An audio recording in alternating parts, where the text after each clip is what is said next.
The priest was halfway through the sacred vows when the groom's cell phone shattered the silence of the cathedral. It wasn't a muffled buzz. It was a loud, jarring ring that echoed off the stained glass windows and the vaulted ceilings. 500 of the East Coast's most elite figures, senators, tech moguls, and old money matriarchs, held their collective breath.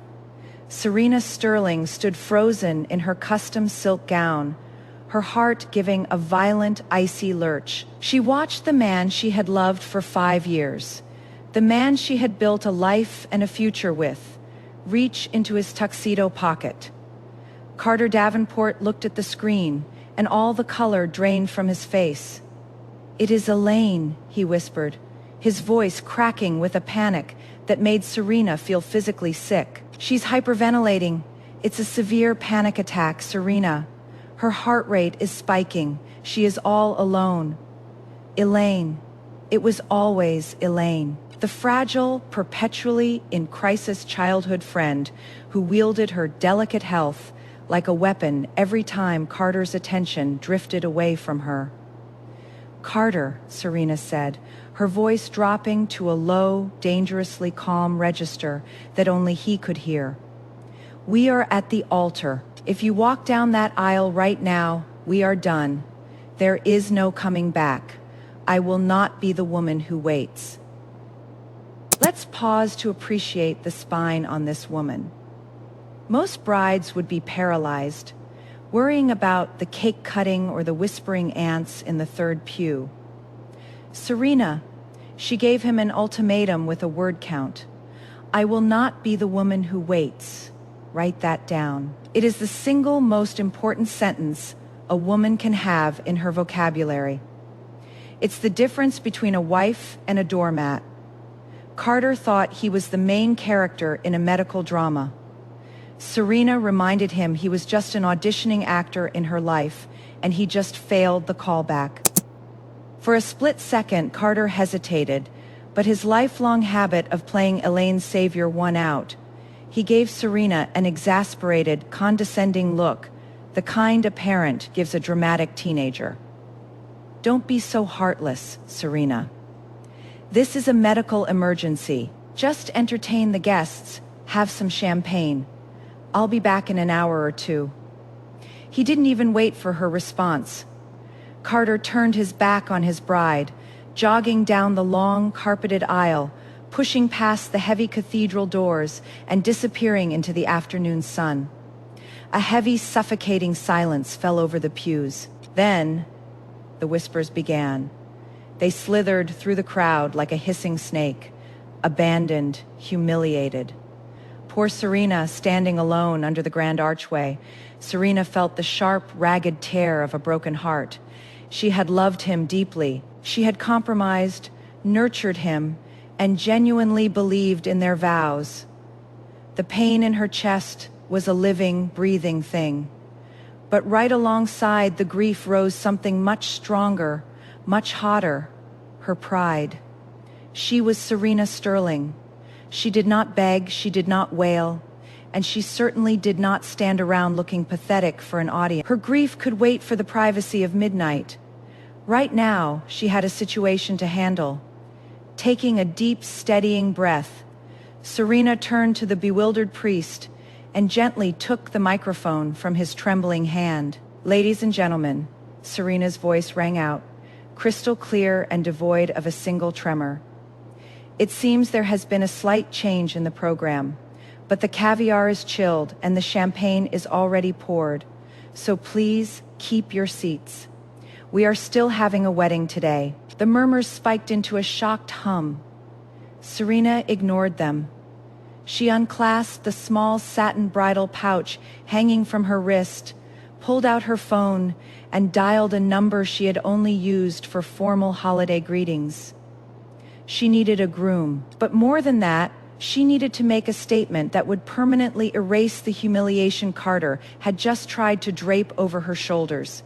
She dialed the one man in the country Carter was terrified of, the man who held the leash to the entire Davenport family fortune, Frank Davenport, Carter's uncle. At 35, Frank was a ruthless, untouchable apex predator on Wall Street. He was the quiet, terrifying force that kept the old money empire running.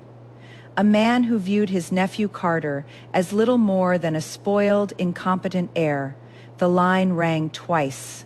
Serena. His voice was a rich, low baritone, vibrating with a commanding calm. "Frank," she said, keeping her chin high as the entire congregation watched her. "Your nephew just left me at the altar for his childhood friend. I have a cathedral full of guests, a rather expensive dress, and a vacant spot next to me. Are you busy, or do you want to marry me?" A heavy pause hung on the line. Serena's heart hammered against her ribs. Had she pushed it too far? Was this madness? Then, the low rumble of a chuckle vibrated through the speaker. "Give me 10 minutes. Exactly 9.5 minutes later, the massive oak doors of the cathedral groaned open. The afternoon light poured in, framing a tall, broad-shouldered silhouette.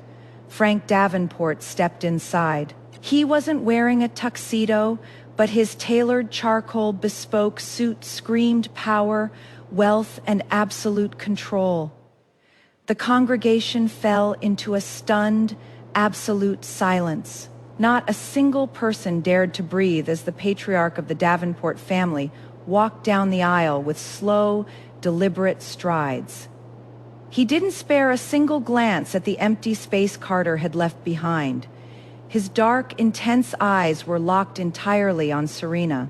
When he reached the altar, he stopped mere inches from her, bringing with him the faint, intoxicating scent of cedar and cold rain. He reached into his jacket pocket and produced a sleek black velvet box, snapping it open to reveal a flawless, breathtaking blue diamond that easily dwarfed the modest engagement ring Carter had given her. "This," Frank said smoothly, his voice carrying effortlessly over the silent crowd, "was meant for someone who actually understands your worth.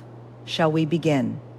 Serena looked up into his deep, unwavering gaze, feeling the first real spark of safety she had felt all day. "We shall," she whispered. And just like that, the jilted bride became the most powerful woman in the room. Hers later, the adrenaline finally began to fade. The lavish reception had ended, and Serena found herself standing in the master suite of Frank's sprawling, secluded estate. She had just stepped out of the marble shower, wearing a simple silk robe, her damp hair falling over her shoulders. The reality of the day was finally crashing down on her. The heartbreak over Carter's betrayal throbbed a dull, persistent ache in the back of her mind, a mourning for the 5 years she had wasted. The bedroom door clicked shut. Frank stepped inside, shrugging off his suit jacket and reaching up to loosen his silk tie. The sheer, overwhelming masculinity of the man filled the room, making the air feel suddenly thick and charged. They were strangers, really equals in society, but practically strangers in intimacy. Now, they were legally bound. Frank met her eyes, a quiet, simmering tension passing between them. He opened his mouth to speak, but before a word could leave his lips, Serena's phone lit up on the nightstand with a sharp buzz. She walked over and glanced at the glowing screen. It was a text message from Carter. "Elaine is stable, but she's exhausted and fragile right now. I am bringing her back to our penthouse so I can keep an eye on her. Have the guest room ready and made up for her. Stop throwing this little tantrum, and we'll talk when I get there." This text message is a masterclass in male audacity. Carter genuinely believes that leaving your bride at the altar is a minor scheduling conflict, like missing a dentist appointment. He calls her dignity a tantrum. This is gaslighting 101. If you react to my disrespect, you are the crazy one. But notice Serena's reaction. She didn't type a paragraph. She didn't call him screaming. She cured her heartbreak instantly. Why? Because you can mourn a loss, but you cannot mourn a clown. Once the makeup comes off, the attraction dies. Serena stared at the glowing words, the last remnants of her heartbreak instantly evaporating into something much colder and infinitely more dangerous.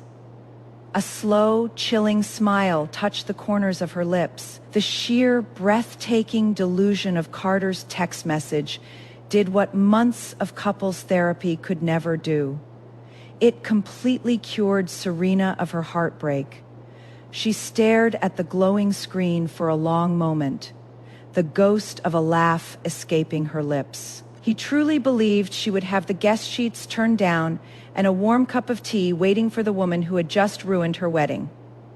It was a staggering level of narcissism.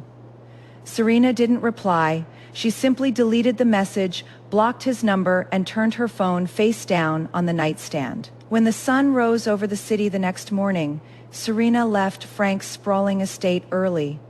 She traded the vulnerability of her bridal silk for armor, a sharply tailored ivory pantsuit, and a pair of stiletto heels that echoed with lethal authority. She had 5 years of a life to dismantle, and she was going to do it before lunch. She drove straight to the luxury penthouse overlooking the city skyline. It was her penthouse. She had paid the hefty down payment, and she had spent 8 meticulous months sourcing the imported marble and velvet furnishings. Carter had merely moved in his designer suits, his golf clubs, and his inflated ego. By the time the private elevator doors chimed open at 10 o'clock, Serena was sipping a black coffee, standing perfectly poised by the floor to ceiling windows. The doors slid apart, and Carter stepped out, heavily supporting a pale, fragile-looking Elaine. Elaine was leaning against his chest, her eyes half closed in a masterclass of theatrical exhaustion. Carter looked up, ready to deliver a patronizing lecture about patience and empathy, but the words died in his throat. Sitting directly in front of the elevator was a neat, towering pile of his expensive leather luggage, his golf clubs, and Elaine's overnight bag. Standing on either side of the bags were 2 burly, unsmiling men from the building's private security detail. "Serena, what the hell is this?" Carter's voice spiked with genuine confusion. He honestly thought they were still engaged. He thought yesterday was just a fight. "It's an eviction, Carter," Serena said, her voice smooth and pleasantly detached. "Did you struggle with the vocabulary, or do you need me to spell it out for you?" Carter's face flushed a deep, ugly red. He gently eased Elaine onto a bench in the foyer and marched toward Serena, his jaw set. "Stop playing these childish games. I told you we would talk. I had to make sure Elaine didn't end up in the ER, and you're throwing a tantrum over a wedding ceremony we can just reschedule." Serena set her coffee cup down with a soft, definitive clink. "We aren't rescheduling anything. I am not your fiancée Faye anymore. I am not your safety net, and I am certainly not running a halfway house for your hypochondriac shadow." Elaine gasped, pressing a dramatic hand to her chest. "Serena, please, don't be mad at Carter. My heart condition was acting up. He was just being a loyal friend. If anyone should leave, it's me." She made a weak, swaying motion to stand up, fully expecting Carter to rush to her side. He did, glaring at Serena. "You see, she's sick, and she's still apologizing to you," Carter snapped. "Have some basic human decency." Serena didn't even look at Elaine. She kept her gaze pinned on Carter, her eyes flat and cold. Her heart condition has incredibly convenient timing. But you can play nurse and patient on the sidewalk. The deed to this penthouse is in my name. The lease on the SUV you drive is under my company. You have exactly 30 seconds to step back into that elevator before I have security physically throw you out for trespassing. The reality of the situation finally seemed to pierce through Carter's arrogance. He looked at the luggage, then at the security guards, and finally at the icy, unreachable woman standing before him. The Serena who used to compromise, the Serena who always forgave his emergency, runaways to Elaine, was dead. His shock rapidly curdled into toxic defensive rage. "You are making a massive mistake," Carter spat, his voice dropping into a nasty sneer. "You think you can survive in this city's social circle without me, without the Davenport name protecting you? You're burning the only bridge that keeps you relevant." Serena offered a small, mysterious smile, the Davenport name. If he only knew exactly how much of the Davenport name she now owned, but she kept her silence. Some revelations were best served in public. "Take out the trash," Serena instructed the security guards.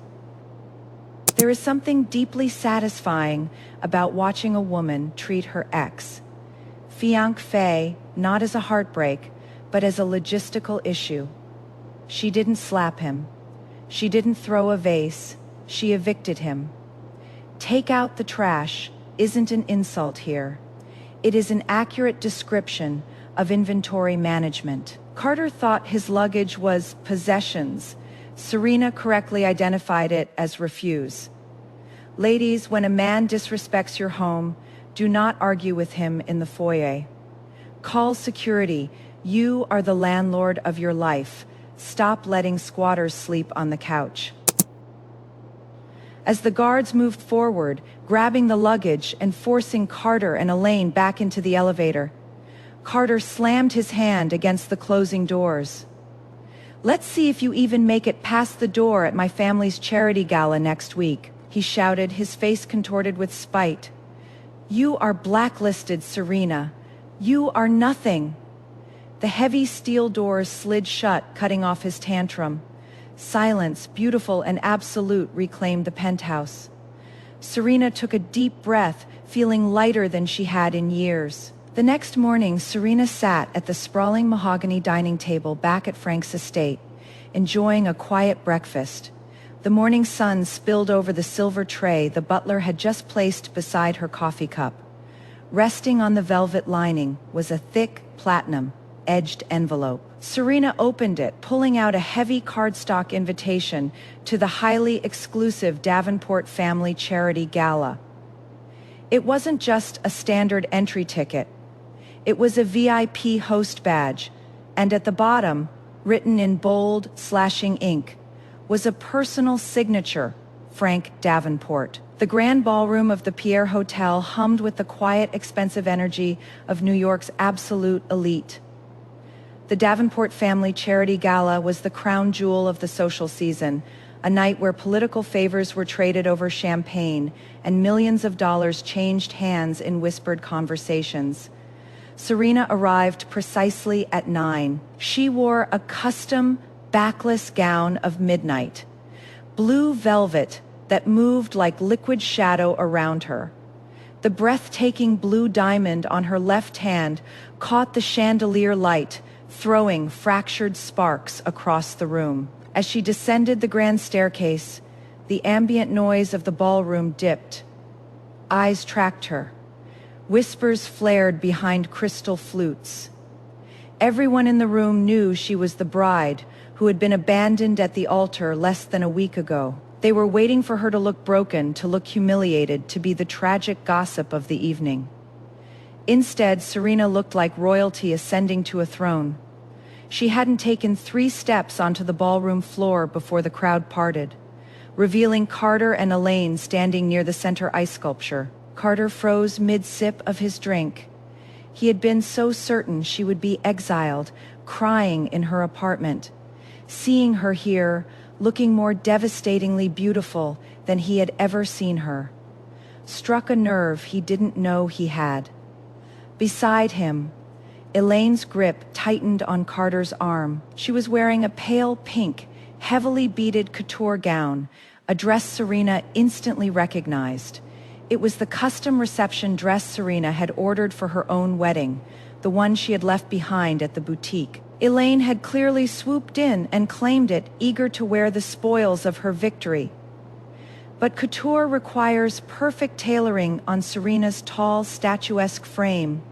The dress would have been armor. On Elaine's petite figure, the bodice bunched awkwardly, and the hem dragged slightly on the carpet. It looked exactly like what it was, stolen property that didn't fit. Unable to resist twisting the knife, Carter steered Elaine directly into Serena's path. "I'm amazed they let you in, Serena," Carter said, his voice loud enough to draw the attention of the surrounding socialites. "I told security to strike your name from the guest list. Trying to save face by crashing my family's event is a bit desperate, don't you think?" Elaine offered a sickly, sweet, apologetic smile. "Please don't be mad, Serena. Carter was just trying to protect me from any awkwardness. By the way, do you like the dress? The boutique said you didn't need it anymore. It's a little loose on me, though." The surrounding crowd went deathly still, waiting to see if Serena would crack. Serena let her gaze drift lazily up and down Elaine's ill-fitting gown. A small, pitying smile curved her lips. "It's a beautiful dress, Elaine. It's just a shame you have to wear my cast-offs to feel relevant. But don't worry, the tailor can always take in the waist. Though they can't do much about the lack of class." A few muffled gasps and a sharp bark of laughter echoed from the onlookers. Elaine's face turned the color of chalk. Her eyes immediately welled with tears as she buried her face in Carter's shoulder. Carter's ego snapped. He stepped forward, his face dark with fury, pointing a finger at Serena. "That is enough. You are standing in my family's venue, drinking our champagne, insulting the woman I care about. You will apologize to her right now, or I will personally have security drag you out onto Fifth Avenue." "Security won't be touching her, Carter." The voice didn't yell. It didn't need to. It sliced through the ballroom chatter like a steel blade. The crowd split open with a frantic, almost desperate haste, making way for the man who had just spoken. Frank Davenport walked onto the floor, the absolute authority radiating from him, making the air pressure in the room shift. Carter's arrogant posture collapsed instantly. The color drained from his face as he looked at his uncle, the man who controlled his trust fund, his job, and his entire future. "Uncle Frank," Carter stammered, frantically trying to adjust his tone to one of respect. I was just handling a situation. Serena crashed the gala and was insulting Elaine." Frank didn't look at Carter. He walked directly to Serena, his dark eyes softening imperceptibly as he reached out and firmly, possessively, placed a warm hand on the small of her bare back. He then turned his gaze to his nephew. The look in Frank's eyes was so cold, so entirely devoid of familial warmth, that Carter physically took a step back. "She didn't crash anything. She is the co-host of this event," Frank stated, his voice a low, dangerous rumble that carried to every corner of the silent ballroom. "And you will lower your voice when you speak to my wife." The collective gasp from the crowd was audible. Carter looked as though he had been struck by lightning. His mouth opened and closed, but no sound came out. Elaine shrank behind him, trembling.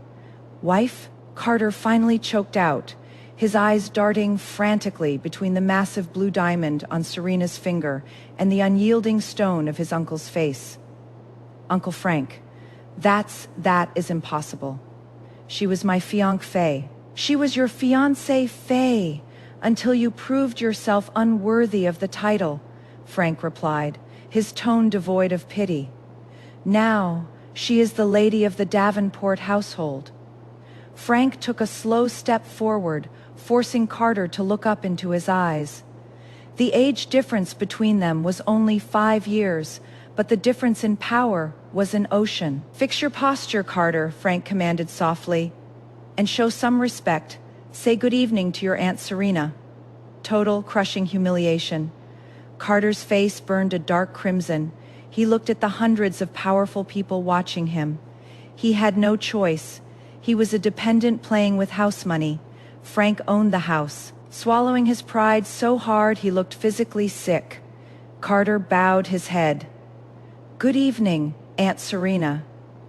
Serena looked down at the man who had abandoned her at the altar, feeling nothing but a profound sense of closure. Good evening, Carter. Run along now. You are blocking the ice sculpture. As a deeply humiliated Carter dragged a weeping Elaine out of the ballroom, Frank leaned down, his lips brushing against Serena's ear. Did you enjoy your debut, Mrs. Davenport? Immensely, she whispered back, a genuine smile lighting up her face for the first time in days. Hers later, the triumph of the evening had settled into a quiet, peaceful night back at Frank's secluded estate. Serena had changed into silk pajamas, the adrenaline of the gala finally wearing off, leaving her thirsty. The massive house was completely silent as she walked barefoot down the grand hallway toward the kitchen for a glass of water. As she passed the east wing, she noticed something unusual. At the end of the corridor, a heavy oak door, a room Frank strictly kept locked and off. Limits to the staff was left slightly ajar. A sliver of warm, golden light spilled onto the Persian runner. Curiosity overrode her manners. Serena pushed the door open. Stepping inside, she took one look at the room, and the glass of water slipped from her hand, shattering into 100 pieces on the hardwood floor. The sharp crash of breaking glass seemed to echo in the quiet house, but Serena couldn't tear her eyes away from what was in front of her. This wasn't a home office or a storage closet. It was a shrine, a meticulously curated, breath-stealing archive of her life. There, sitting on a velvet-lined pedestal, was a vintage porcelain doll with a cracked porcelain cheek, the exact doll she had lost at a summer garden party when she was 7 years old, now carefully repaired. Beside it were framed newspaper clippings of her high school valedictorian speech and the program from her college graduation. Public moments he had attended from the back row. Unseen on the desk lay the very first architectural draft she had ever published in a trade magazine, framed like a masterpiece. Spread across a large drafting table were dozens of her early architectural sketches, the ones she thought she had thrown away years ago, smoothed out and preserved under glass, her breath hitched in her throat. Frank hadn't just stepped in to save her at the altar on a whim. The most feared, untouchable man in the city's financial district had been quietly, desperately in love with her for over 15 years. He had watched her from the shadows, protecting her, loving her while she wasted her time on a boy who never knew her worth. You weren't supposed to see this yet. Serena spun around. Frank was standing in the doorway, the golden light casting sharp shadows over the hard angles of his face. For the first time since she had known him, the absolute control in his eyes was replaced by a raw, naked vulnerability. "Frank," she whispered, her voice trembling as she looked back at the childhood doll. Why didn't you ever say anything?" He stepped into the room, his jaw tight. "Because by the time I returned from London and took over the family business, you were already with Carter. You looked happy. My duty was to protect the family, and that meant protecting your happiness, even if it wasn't with me." He paused, his voice dropping to a gravelly, intense whisper. "But when he left you standing at that altar, the only thing I cared about protecting was you." Serena felt a hot tear slide down her cheek, but it wasn't a tear of grief. It was the overwhelming weight of finally being seen, being cherished by a man who didn't view her as an accessory, but as his entire world. She didn't say a word. She closed the distance between them, wrapping her arms around his neck and pulling him down into a fierce, desperate kiss. Frank froze for a fraction of a second before his powerful arms banded around her waist, lifting her off the floor, returning the kiss with a hungry, devastating intensity 15 years in the making. 3 days later, the air of romance shifted into the sharp, electric atmosphere of high-stakes vengeance. The annual Manhattan Heritage Auction was the playground for the city's billionaires to flex their checkbooks. Serena sat in the velvet chairs of the front row, radiating an icy, untouchable elegance. Frank was away on a brief business trip to London, leaving her to handle the evening's entertainment. Carter and Elaine sat a few rows behind her. Carter was still fuming from his public humiliation at the gala, his fragile ego bruised and bleeding. He had brought Elaine here tonight to buy her something loud and expensive, desperate to prove to the room, and to Serena, that he was still a power player. Serena knew exactly how to play a weak man. Lot 42 came onto the block, an overly flashy, gaudy vintage emerald necklace with a starting bid of $2 million. It was heavy, lacking historical significance, and entirely devoid of true investment value. It was exactly the kind of shiny, tasteless trinket Elaine would covet. $3 million, Serena called out, her voice bored but loud enough for Carter to hear. She saw Carter stiffen. Elaine immediately tugged his sleeve, her eyes wide with greedy desire. Carter, look. Serena wants it, please. I want it more. $4 million, Carter barked, glaring at the back of Serena's head. A tiny, wicked smile touched Serena's lips. She slowly raised her paddle. 5, the room began to murmur. This wasn't just an auction. It was a blood sport. 6 million, Carter practically yelled, his face flushing. He wasn't buying jewelry anymore. He was buying his wounded pride. 8, Serena said smoothly, examining her manicure. The bidding war escalated with terrifying speed. Serena played him like a maestro, feigning a deep personal attachment to the necklace, knowing Carter would empty his accounts just to take something away from her. 12 million, Carter shouted. 15, Serena countered, not missing a beat. 20 million, Carter roared, standing up from his seat, his chest heaving as he stared Serena down, a triumphant, manic grin on his face. 20 million. It was an astronomical, absurd price for a piece of mid-tier jewelry. The auctioneer looked at Serena, his gavel hovering. 20 million going once, twice. Serena turned in her seat, meeting Carter's manic, victorious gaze. She didn't look angry. She looked deeply, profoundly amused. She slowly lowered her paddle and gave him a polite, mocking little wave. It's all yours, Carter. Try not to choke on the bill. The gavel slammed down. Sold Carter stood there, basking in the applause of the confused crowd, wrapping his arm around a squealing Elaine. He had won. He had finally beaten Serena. He felt like a king. Suddenly, the heavy double doors of the auction hall burst open. Carter's chief financial officer stumbled into the room, his tie askew, his face a sickly, terrifying shade of gray. He sprinted down the aisle, ignoring the stares, and grabbed Carter's arm, pulling him close to whisper frantically in his ear. Sir, the board just ran the audit. The 20 million you just wired for the deposit. That was the entire operational liquid fund for the Hudson River Development Project. Carter's triumphant grin froze, slowly melting into an expression of sheer, unadulterated horror.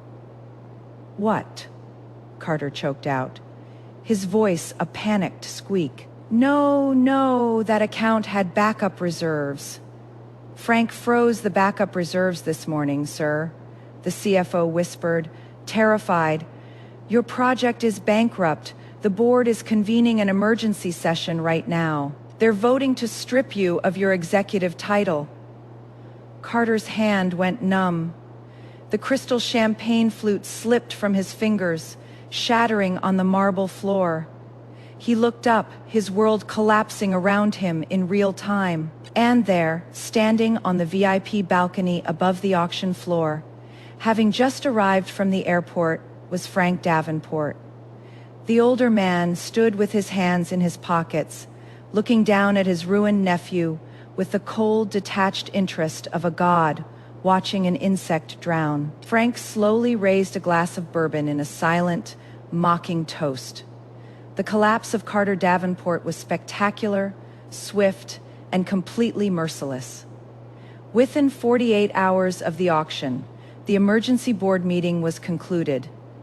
Frank didn't even raise his voice. He simply placed the audit reports on the long mahogany table, proving Carter had embezzled company development funds to buy jewelry for a mistress.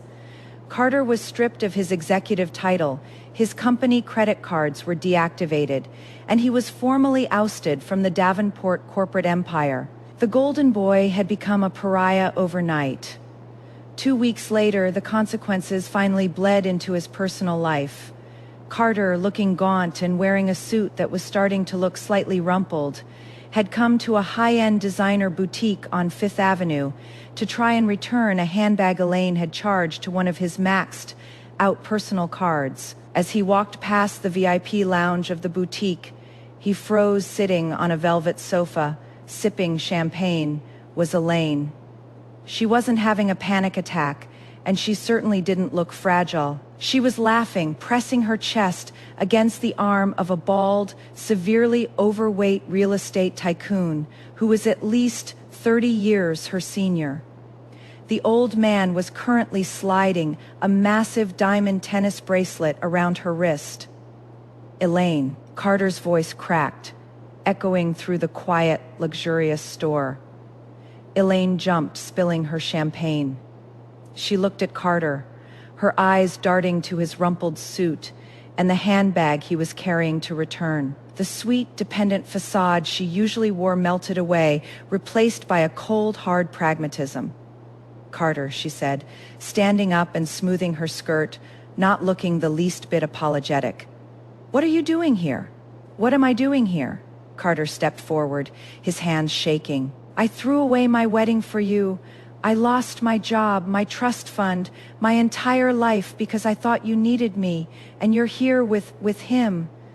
Elaine rolled her eyes, crossing her arms. "Oh, grow up, Carter. You didn't leave Serena for me. You left her because you liked feeling like a savior. But a savior is only useful when he can actually afford the medical bills. You're broke. My condition requires a certain lifestyle, and you can't provide it anymore." The words hit him like physical blows.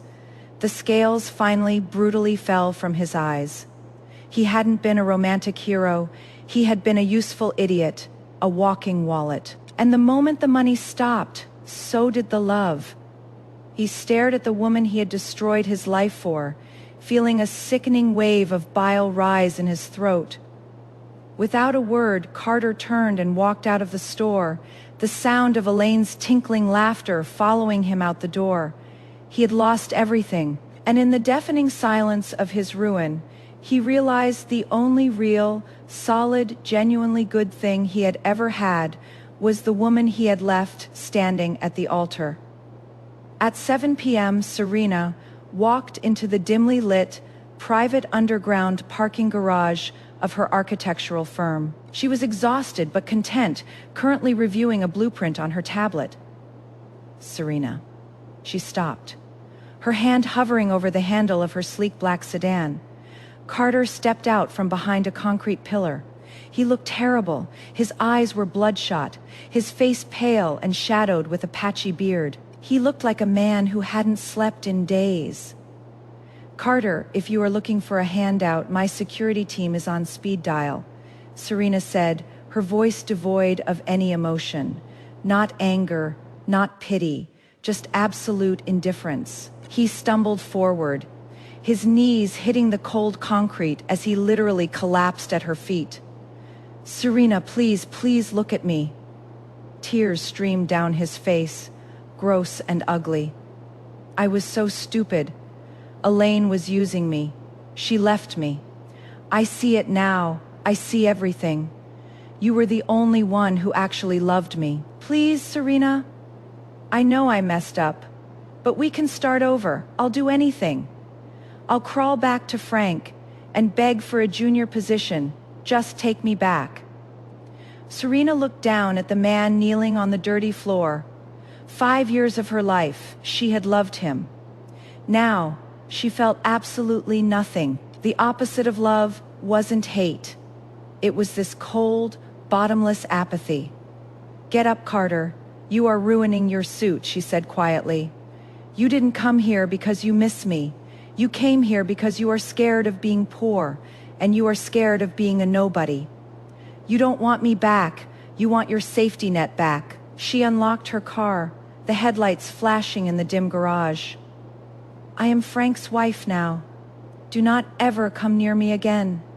She turned her back on him, opening the car door. It was the indifference that broke him. If she had screamed at him, slapped him, it would have meant she still cared. But she looked at him like he was garbage on the sidewalk. His profound regret twisted, in a fraction of a second, into sheer, unhinged, violent malice. If he couldn't have his life back, he was going to make sure Frank didn't get to keep the prize. If I lose everything, Carter whispered, his voice shaking with a psychotic rage. So do you. Serena turned around just in time to see Carter sprint toward his heavy SUV parked a few spots away. He threw open the door, shoved the key in the ignition, and slammed the gear into drive. The massive engine roared like a cornered beast. Blinding high-beam headlights flooded the dark garage, pinning Serena against her car. She froze, her brain unable to process the sheer insanity of what was happening. He was going to kill her. The SUV surged forward, the tires squealing against the concrete, hurtling directly toward her. Crash.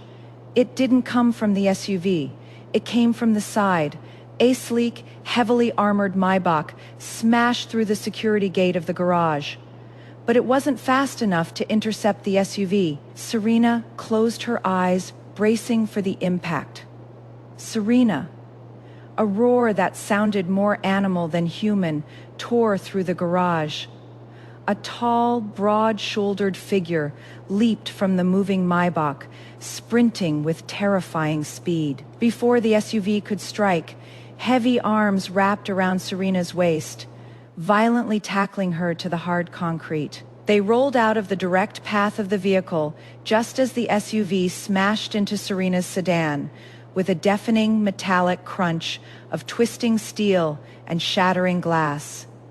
Serena lay on the cold ground, her ears ringing from the impact, her vision blurry. A heavy weight was pressing her down, shielding her entirely. She blinked, the dust settling in the harsh fluorescent light. Frank, she gasped, her hands shaking as she touched the broad chest pressing against her. Frank didn't answer. His eyes were closed, his face pale. As Serena frantically cupped his cheek to wake him, she felt something warm, thick, and terrifyingly wet slide across her fingers. She looked down at her hand. It was covered in blood. "Frank!" Serena screamed, the sound tearing her throat raw as the wail of approaching sirens echoed in the distance. "Frank, please, please wake up!" The harsh, blinding fluorescent lights of the emergency room blurred into a chaotic smear of white and sterile blue. The smell of antiseptic was suffocating.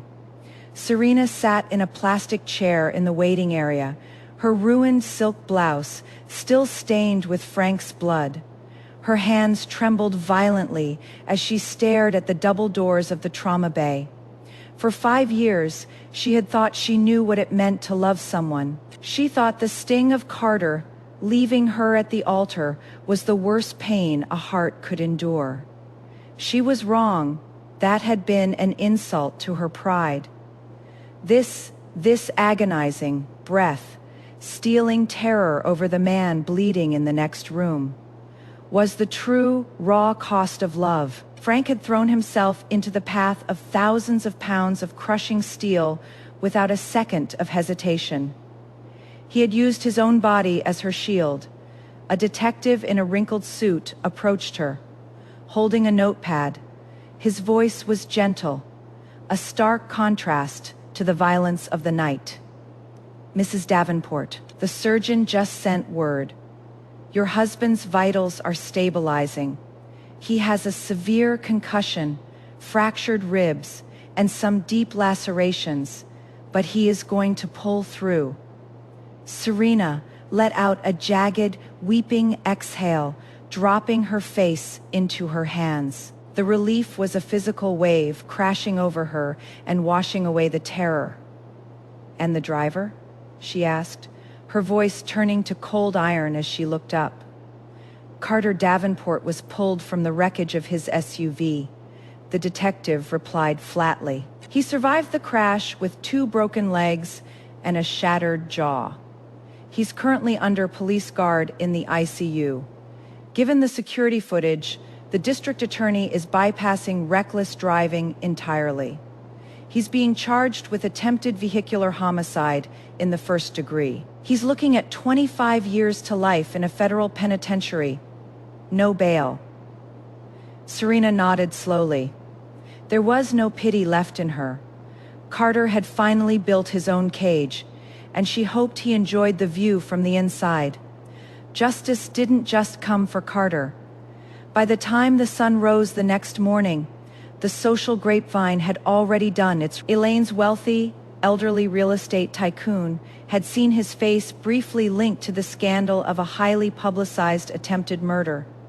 Disgusted and terrified of bad PR, he dropped Elaine immediately, canceling the credit cards and throwing her out of his luxury townhouse. With Carter bankrupt and in police custody, Elaine was left utterly destitute, drowning in debt, and permanently blacklisted from every social circle on the East Coast. Karma, Serena mused, as she walked down the quiet hospital corridor, was an incredibly efficient accountant. She pushed open the door to the private VIP recovery suite. The morning sun filtered through the blinds, casting a soft, warm glow over the stark white bed. Frank was awake.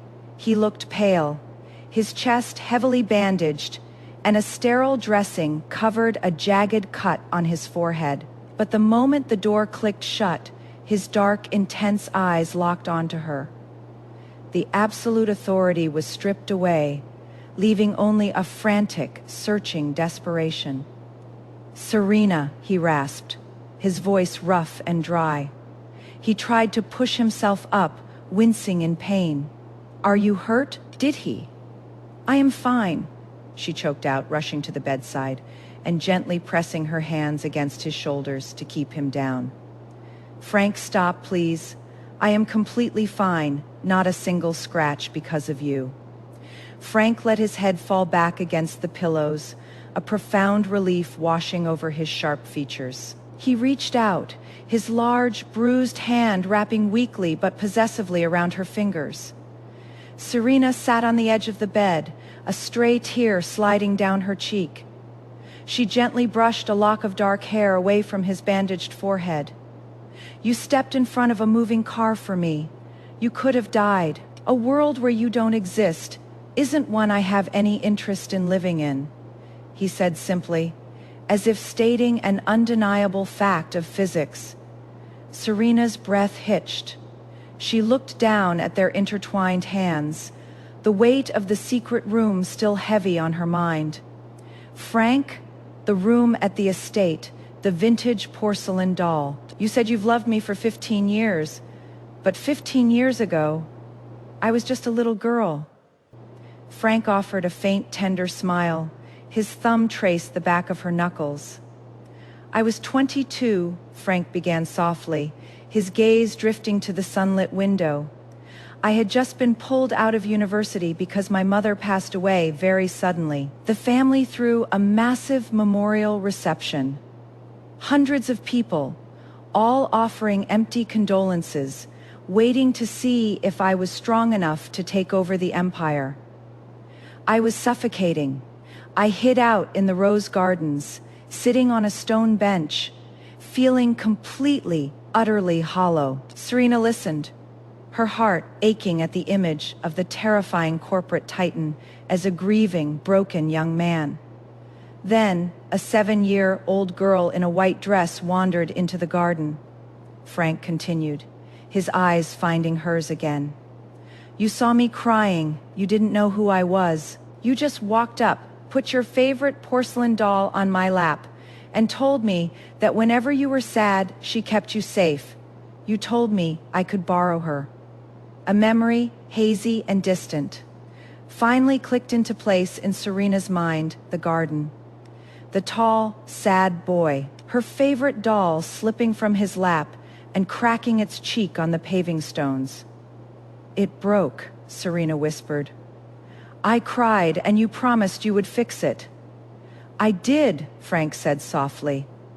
"I fixed it, but by the time I was ready to return it, to introduce myself properly, years had passed. You were in college, and you had just met Carter. You were smiling at him. So I stepped back. My job was to make sure the family umbrella protected you. As long as you were happy, I was content to stay in the shadows." His grip on her hand tightened, his dark eyes burning with a fierce, unwavering devotion. "But I promised myself. The second he stopped making you happy, the second he failed you, I would step in, and I am never letting you go again." Serena leaned down, pressing her forehead against his, her tears finally falling freely, soaking into his hospital gown. They weren't tears of grief, but of profound, overwhelming peace. She had spent years trying to build a foundation with a boy who only wanted to tear it down. All along, the strongest fortress in the world had been quietly waiting for her to come home. "You don't ever have to let me go," Serena whispered against his lips. "I'm exactly where I belong." Frank smiled, his uninjured arm wrapping around her waist, pulling her close against his heart. Outside the window, the New York skyline glittered in the morning light, unyielding and bright, a perfect reflection of the empire they would rule together. Let's pour a glass of something expensive and discuss the savior complex. Carter is the classic example of a man who needs a damsel in distress to feel tall. Elaine was perfect for him because she was perpetually broken. She made him feel like a hero every time he answered the phone. Serena was whole, she was strong. And weak men are terrified of strong women because they know they aren't needed, they're just wanted, and wanted isn't enough for an ego that needs to be fed every hour. But look at Frank. Frank didn't need to save Serena from a dragon's. He just needed to step in when the other night quit. He respected her strength enough to marry her on the spot, and he loved her vulnerability enough to build a shrine to her childhood. A real partner doesn't want you to be a project to fix. They want you to be a partner to build with. So here is the question for the comments tonight. Have you ever dated a Carter? A man who always prioritized the fragile woman because your strength made him feel useless? Or have you found your Frank? The man who waited in the shadows until you realized you were worth the spotlight. Tell me your stories of eviction and renovation. The comments are open. Madam, read out.